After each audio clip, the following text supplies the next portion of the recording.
더불어민주당 내란 진상조사단입니다. 최근 정보사 수사 2단에 관한 인사명령지 문건과 관련한 주요 제보가 있어 긴급 기자회견을 통해 말씀드리고자 합니다.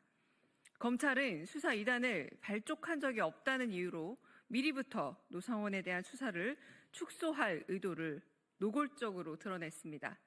이를 반박하는 인사명령 문건은 인사 배치뿐만 아니라 작전 임무 명령에 관한 구체적 내용까지 포함되어 있어 검찰은 이러한 수사를 하지 않는다면 수사에 손을 떼라 촉구하는 바입니다.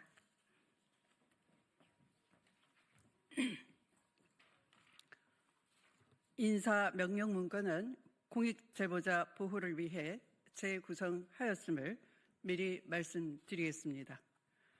첫째, 12.3 내란 당일 오후 11시 포고령 이후 김용현 전 국방장관은 오영대 국방부 인사기획관에게 일반 명령지 2장과 1일 명령지 3장, 총 5장을 넘겨줬다고 한다.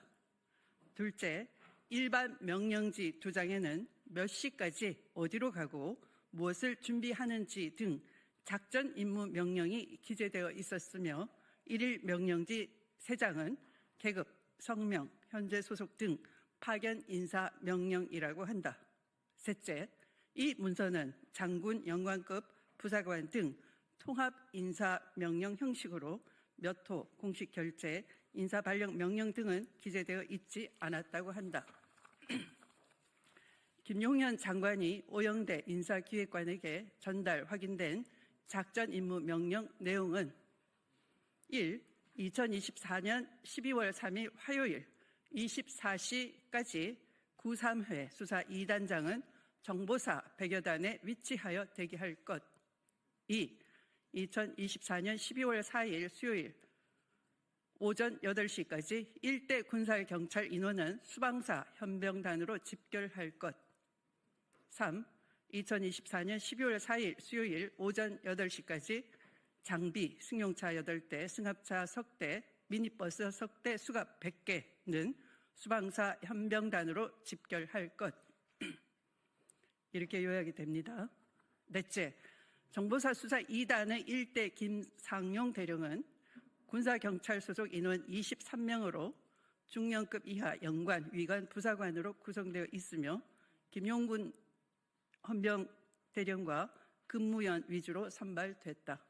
다섯째, 2대 김봉규 대령, 3대 정성욱 대령은 정보사 소속 인원 총 38명으로 영관, 위관급 장교, 육사 비호남 출신으로 구성되었으며 노상원 전 정보사령관과 근무연 위주로 선발됐다.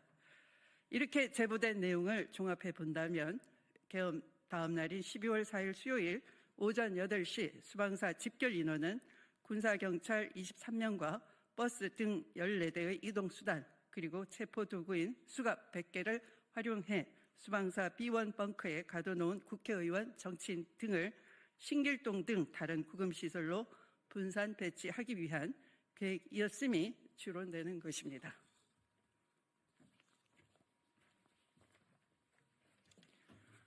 윤석열 내란 수계는 이처럼 치밀하고도 잔인한 계획을 김영현과 함께 미리 세웠음을 또 확인했습니다. 김영현은 지난 12월 8일 새벽 1시 30분 검찰에 자진 출두했습니다. 이는 대검 특수본이 꾸려진 6일 이후 단 하루 만에 1일 만에 출두한 것입니다.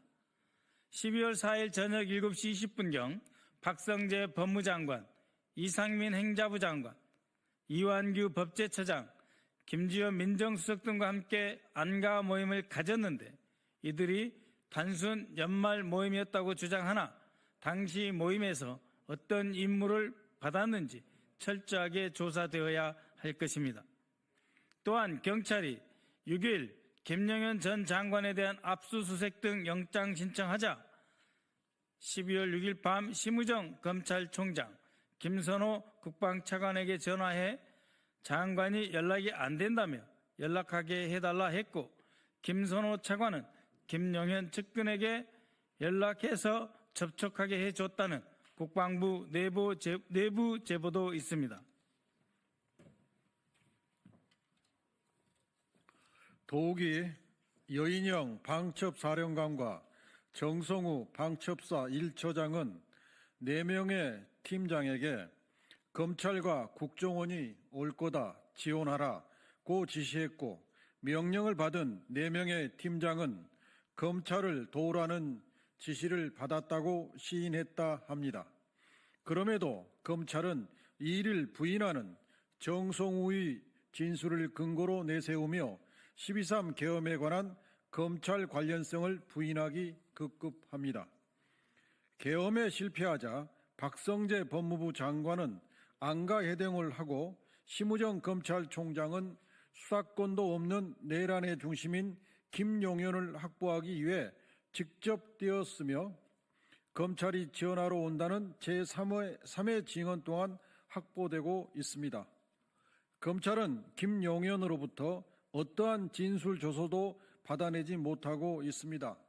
게다가 김용현에 대한 수사 자료는 공수처에 제공조차 하지 않고 있습니다.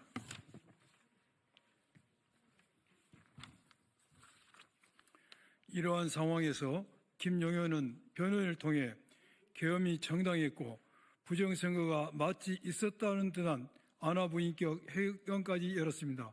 검찰이 김용현을 보호하고 있는 것은 아닌지 의심하지 않을 수 없습니다. 12월 3일 계엄 선포 이후 국회의 빠른 해제 덕분에 큰 불상사는 막았지만 계속 드러나고 있는 내란의 속사는 끔찍하기 이를 데 없습니다. 탄핵은 안 된다는 국민의힘 의원들과 계엄 선포 당시 함께한 사실상의 내란 방조 국무위원들은 각자 자기 살 길을 찾기 위해 준내란 상태를 지속시키고 있습니다.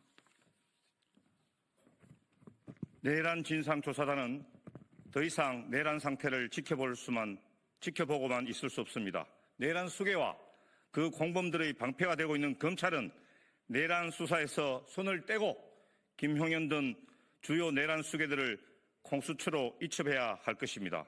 공수처는 현재 나와 있는 증거만으로 충분히 윤석열 내란 수괴를 체포할 수 있습니다. 서울시와 서울경찰청에 요구합니다. 용산 대통령실 일대, 한남동 대통령 관저 일대, 삼청동 총리공관 일대, 삼청동 안가지역 일대, 광화문 정부종합청사 일대에 대한 2024년 12월 1일부터 12월 27일 현재까지 CCTV 영상을 국회에 제출하여 주시기 바랍니다. 시간이 흐를수록 대한민국은 무너지고 있습니다. 조속히 내란 특검을 출범시켜 하루빨리 대한민국을 바로 세우고 민주주의를 되찾는 일은 윤석열 내란 수괴의 구속입니다. 공수처는 지금 즉시 윤석열을 체포, 구속하십시오.